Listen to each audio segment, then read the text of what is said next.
Oh guys, eto, day of it's me Marky. Medyo busy ako kasi 6 days work. So ito medyo may mga major news dito regarding sa immigration policy.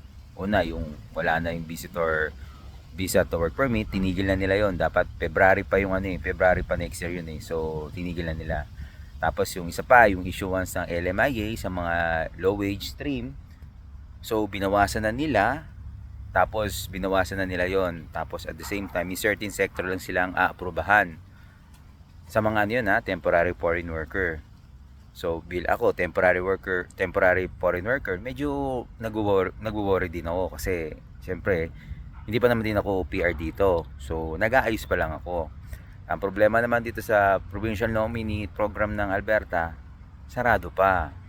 So ngayong end of September na magbubukas ulit. So sana makasabit na ako ng expression of interest kasi ano na sila ngayon, ranking system na point system na At wait na lang ako mabunot. Sana mabunot din ako para hindi na ako medyo kakaba-kaba. Eh siyempre, mahirap din eh. Tagal na rin ako rito sa sa Edmonton eh. Actually, lahat naman hindi rin mo naman nagpabaya sa pag-ayos kasi nga February kompleto na requirements ko eh. Papasa ko na lang. Tapos February din biglang nagsara yung provincial nominee program kasi nga backlog. So nagbukas nung June ang kailangan nila 440, tapos July ganun din. Eh nangyari, halos ang dami rin hindi nakaka-apply. So sobrang dami nga nag-a-apply dun sa na yung pathway na yun eh. So ayun, ngayong September may bago silang actually hindi yung bagong program na yun eh. Bagong tawag dito, bagong system lang kung paano yung pag-a-apply. May mga point system na sila. So sana mabunot ako. Siyempre bilang foreign worker, gusto ko rin naman maayos yung papel ko rito. At siyempre makakuha ko na rin pamilya ko. Yun naman hinihiling ko kay God, naging maayos ako dito para din sa pamilya ko. Kaya nga siyempre titis talaga dito. So ayun, pero siyempre may posibilidad din na comes worse to worse. Eh kung uwi, wala na akong magagawa. So pag umuwi, Pilipinas, balik barko. Kahit sabihin mong ayoko na rin magbarko, so babalik na rin tayo ng barko.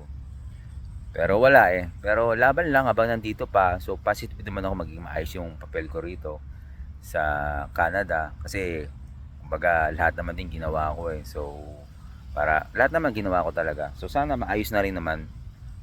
Kasi siyempre halos lahat dito ng TFW kinakabahan. Grabe, kinakabahan. Kasi wala pa talagang definite guidelines eh.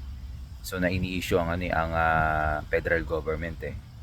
Kung ano ba talaga, kung anong mga may mga sector lang na pwedeng mag-apply.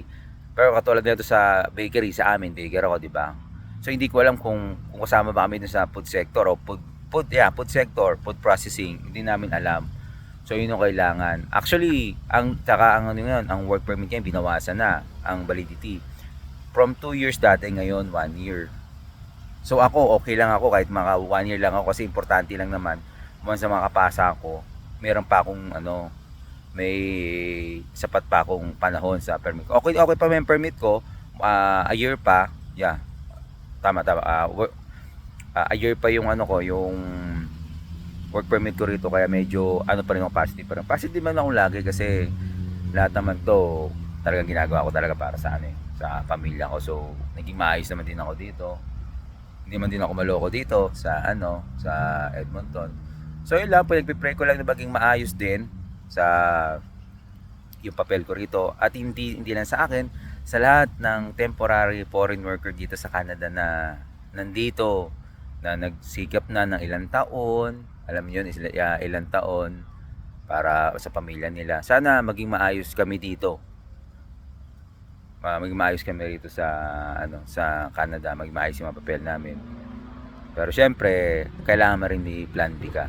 So, yun lang. At ako'y gagala-gala muna. Okay, it's me, Marky.